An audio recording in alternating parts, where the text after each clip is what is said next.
हरे कृष्णा, राधे राधे। आप सबका स्वागत है हमारे कीसू गंगवार के चैनल में। आप सब अंत तक बने रहिए हमारी वीडियो में। एकादशी व्रत, निर्जला एकादशी व्रत आने वाला है और उस व्रत को हम निर्जला कैसे रहें, इसकी थोड़ी विधि विधान से अगर हम रहना चाहते हैं तो ज़रूर रह पाएंगे, क्योंकि हर कोई नहीं रह पाता। कोई दवाइयों पर टिका पड़ा है तो किसी की कोई परेशानी है तो किसी की कोई परेशानी है, तो इसीलिए इसको 10वीं तिथि से ही थोड़ा नियम से रहना चाहिए। 10वीं तिथि कोई भक्त के दिल में भक्ति का संचार हो जाना चाहिए, और भक्ति का संचार हो जाता है तो 10वीं तिथि को हमें क्या करना चाहिए, हमें तला हुआ नहीं खाना चाहिए और हमें तीखा चटपटा बिल्कुल नहीं खाना चाहिए, जिससे कि हमें अगले दिन बहुत ज़्यादा प्यास लगती है, बहुत खुश्की लगती है। इस व्रत में बहुत कठिन व्रत है ये, तो इसीलिए हमको 10वीं तिथि वाले दिन एक बारी भोजन करना चाहिए, पर बहुत ज़्यादा तला हुआ और तीखा चटपटा बिल्कुल नहीं खाना चाहिए। और हमें पहले अगले दिन एक 10वीं तिथि को ही हमको थोड़ा शिकंजी बना के पी लेनी चाहिए 1-2 बार दिन में ज़रूर, और थोड़ा नारियल पानी या ऐसा कुछ पीना चाहिए जो हमें कल थोड़ा मदद हो जाए। और अगर हम ये एकादशी, जिस दिन एकादशी है उस दिन के बारे में बात करते हैं, तो हमको पहले अपने घर का मंदिर साफ स्वच्छ कर लेना चाहिए, और स्वच्छ मंदिर करके हमको एक लाल कपड़ा बिछा के और अपने श्री हरि को उस पर विराजमान कर लेना चाहिए। और हमारे घर में ठाकुर सेवा चल रही है तो अपने ठाकुर जी को पंचामृत से नहलाना चाहिए। पंचामृत से नहलाना चाहिए। दही है, दूध है, शहद है, और ये तुम्हारा तुलसी पात्र है, ऐसे गंगा जल है, 5 चीज़ों को इकट्ठा कर लीजिए और उनसे अपने ठाकुर जी की स्नान करवाइए, और स्नान करके चौकी पर बिठाइए और उनको अच्छे से रखना। और आगे अब हम बात करते हैं एकादशी की। इन चीज़ों में हमें ज़रूर ध्यान देना चाहिए थोड़ा, क्योंकि हमें बहुत प्यास लगती है। जय जय। आपका बहुत स्वागत है और आपको निर्जला एकादशी की ढेर सारी शुभकामनाएं। आज की वीडियो में हम बात करने वाले हैं निर्जला एकादशी के बारे में। 2023 में मई महीने में कब पड़ रही है निर्जला एकादशी, आप भी जानिए इसका शुभ मुहूर्त। तो आज की वीडियो में पूरी डिटेल से बताने वाले हैं कि निर्जला एकादशी हिंदुओं की एक ऐसी एकादशी है जो भगवान श्री हरि को समर्पित होती है। वैसे तो साल भर की सारी एकादशी श्री विष्णु को ही अर्पित होती हैं, लेकिन जो एक निर्जला एकादशी है इसका अलग ही महत्व होता है। ये जेठ के चंद माह के दौरान शुक्ल पक्ष में आती है, इसी कारण इसको जेठ शुक्ल एकादशी भी जाना जाता है।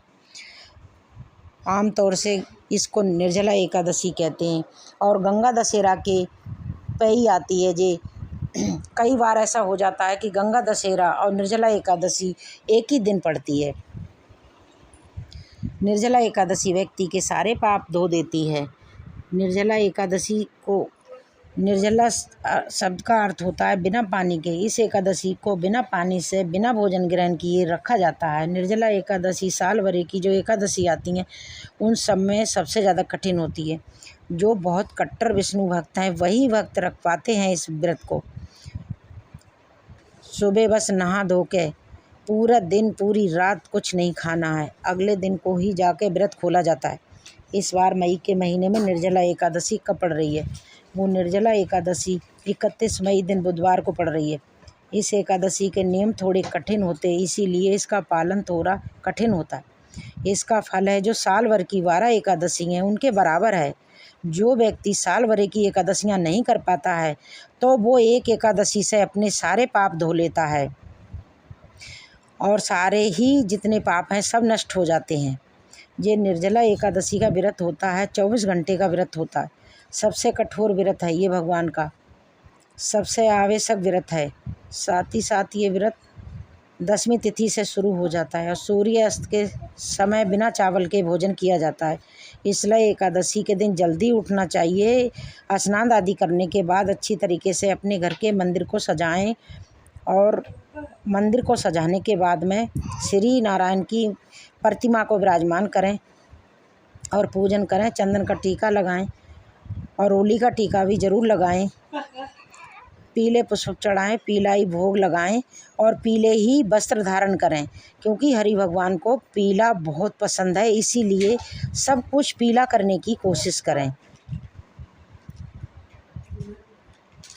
और आज के दिन एकादशी में आपसे कोई टूटी नहीं होनी चाहिए। अगर कोई टूटी हुई और लास्ट में आप कपूर जला के आरती करें, धूप दीप दिखाएं, आरती करके फिर भगवान हरि को भोग लगाएं। भोग लगाते समय आप घंटी ज़रूर बजाइए, क्योंकि भगवान को घंटी बहुत प्रिय है। ऐसे भगवान हमारे नहीं जागते, सोते होते हैं।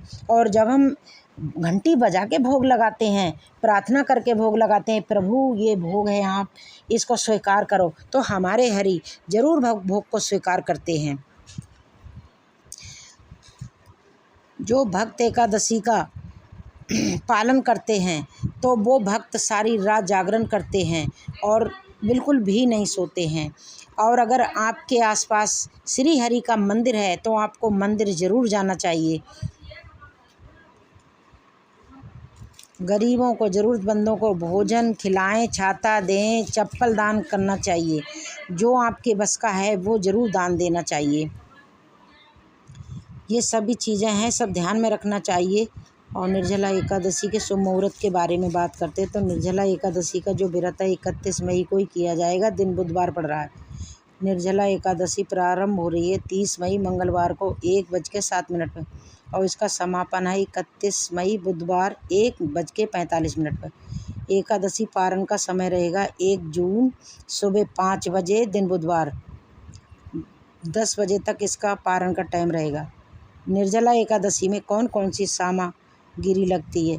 नारियल, फूल, कपूर, धूप, तुलसी दल भी इस दिन तोड़ के रख लीजिए। और ध्यान रख लीजिए, तुलसी का दल एक दिन पहले ही तोड़ लें, क्योंकि एकादशी को तुलसी नहीं तोड़ते हैं। सारी सामग्रियाँ 71 एक दिन पहले ही रख लेनी चाहिए, क्योंकि पूजा ब्रह्म मुहूर्त में करना चाहिए तो इसका महत्व और बढ़ जाता है। जो भक्त इसका ब्रह्म मुहूर्त में नियम से पूजा करते हैं तो वो बहुत ही शुभ है। और जो नहीं ब्रह्म मुहूर्त में उठ पाते किसी वजह से, नहीं तो कोशिश करें कि इतना कठोर व्रत रखते हैं तो हमारी ये पूजा सूर्य उदय से पहले ही संपन्न हो जानी चाहिए।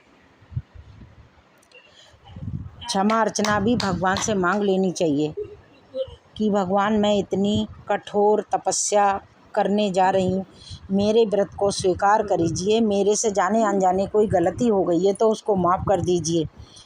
और श्री हरि के चरणों में अपना मस्तक नतमस्तक हो जाइए और भगवान से आराधना करिए, प्रभु मैं तो कोई नहीं हूँ व्रत रखने वाली, पर आप तो मुझे रखवा सकते हैं निर्जला व्रत, क्योंकि मैं नहीं रख पाऊँगी, पर मेरे प्रभु मेरी सहायता ज़रूर करो और मुझे निर्जला एकादशी रखवा दो, क्योंकि प्रभु मैं बहुत कोशिश करना चाहती हूँ पर मैं निर्जला व्रत कभी नहीं रख पाती हूँ। इस तरह से विनती करते हैं तो हमारे विष्णु भगवान हमारी सहायता करते हैं। फिर द्वादशी के दिन व्रत का पारण किया जाता है और सही समय पर ही पारण करना चाहिए। और किसी सही समय पर पारण नहीं हो पाता है तो आपका व्रत सफल नहीं होता है। अब चलिए जान लेते हैं निर्जला एकादशी के व्रत क्यों करा जाता है। जब वेदों के रचयिता वेद व्यास जी जब पांडवों के घर गए थे, महाबली भीम ने इतना सम्मान किया था, इतने प्रसन्न हुए थे कि वेद व्यास ने अपने तपोबल से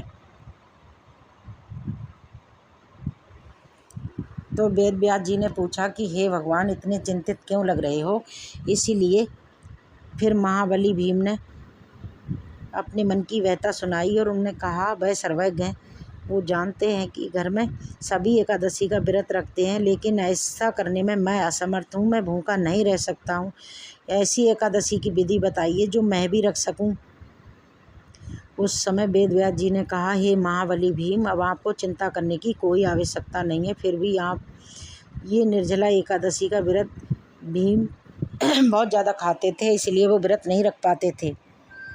तो वेद व्यास जी ने कहा कि भीम साल भर की एकादशी ना करते हुए निर्जला एकादशी कर लेते हो तो पूरी साल की एकादशी का फल प्राप्त होगा, जितनी हम 24 एकादशियों से होता है।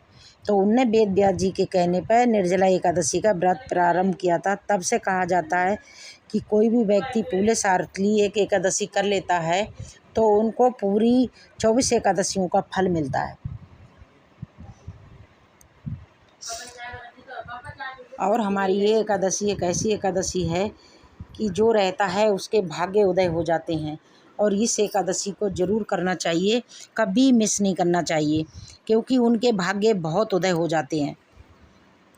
इस व्रत को विधि के साथ रखते हैं, संपूर्ण तरीके से रखते हैं, तो निश्चित ही आपके घर में एकादशी के दिन अपने मन में कोई गलत विचार मत लाइए, किसी की बुराई मत करना, झूठ मत बोलना, कोई छल कपट नहीं करना, क्योंकि जो छोटे बड़े घर में हैं उनका अपमान नहीं करना चाहिए।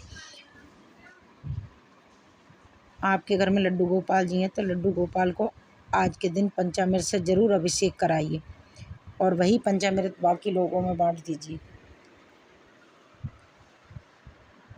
आप नहीं ग्रहण कर सकते उस व्रत। और मैंने ऐसा माना है कि मैं अपने लड्डू गोपाल को जब कोई चीज़ भोग लगाती हूँ तो मुझे ऐसा लगता है कि मेरे लड्डू ने जो कुछ पाया है वो मेरे अंदर ज़रूर आ गया है और मेरी आत्मा उसी से तृप्त हो जाएंगी। हम वो चन्नामृत नहीं ग्रहण कर सकते। राधे राधे।